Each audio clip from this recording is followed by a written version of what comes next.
22 जनवरी को राम मंदिर प्राण प्रतिष्ठा कार्यक्रम होना है, जहां कार्यक्रम के दिन प्रधानमंत्री नरेंद्र मोदी व्रत रखेंगे। 16 जनवरी को अयोध्या संकल्प अक्षत पहुंचने वाला है, तो अक्षत आने के बाद से 7 दिवसीय अनुष्ठान भी शुरू होगा, जहां चारों वेदों की सभी शाखाओं का पारायण और यज्ञ लगातार जारी है।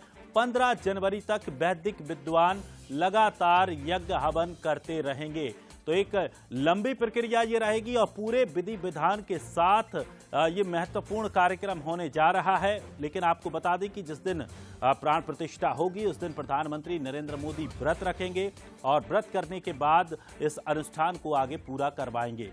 चलिए, और अधिक जानकारी के लिए हमारे साथ न्यूज हेड शरद द्विवेदी जी हमारे साथ जुड़ गए हैं। शरद जी, तैयारियां लगभग पूरी हो चुकी हैं और खासकर अगर अयोध्या को लेकर बात करें, प्राण प्रतिष्ठा कार्यक्रम में जब प्रधानमंत्री मोदी पहुंचेंगे तो वो इस कार्यक्रम में शामिल होने के लिए व्रत भी रखेंगे। तो एक वास्तव में राजनीति को किस अब ओर लेकर जाया जा रहा है, किस तरह से ये राजनीति में देखने को मिल रहे हैं तमाम तरह के प्रयोग, किस तरह से आप देखते हैं? देखिए, इसमें कोई प्रयोग नहीं है दिनेश। ये जो भी मुख्य यजमान होता है, जिसके हाथों से पूजा विधान की ये सारी प्रक्रिया संपन्न होती है, आपके हमारे घर में भी जो सनातन परंपरा के अनुयायी हैं, अगर जो मुख्य यजमान होता है तो आपको स्मरण होगा कि विवाह के दौरान या घर में बड़े व्रत अनुष्ठान के दौरान वो उपवास रखता है।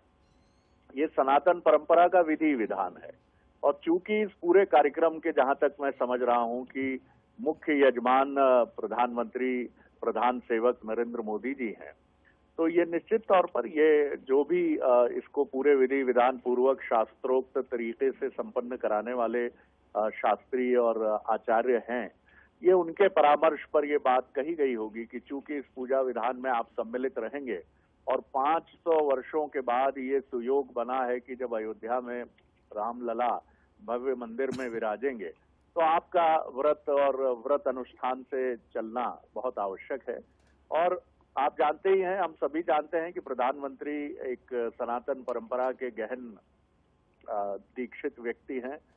नवरात्रि में वो सिर्फ गुनगुना पानी और लौंग का सेवन करके 9 दिन व्रत रखते हैं और ध्यान और तमाम जो पारंपरिक सनातन परंपरा के अनुष्ठान हैं उनका गहरा जुड़ाव है।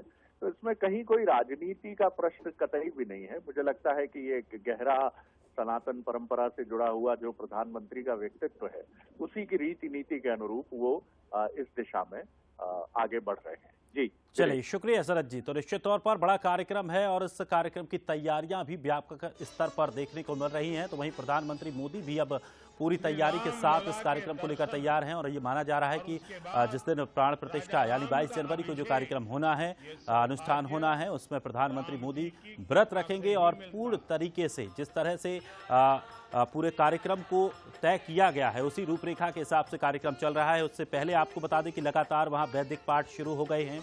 कार्यक्रम से पहले ही जितनी भी पारायण हैं, तमाम जो ग्रंथ हैं, उनका उच्चारण भी, मंत्रों का उच्चारण भी वहां पर लगातार चल रहा है और 22 जनवरी को ये बड़ा बेहतरीन कार्यक्रम होने जा रहा है।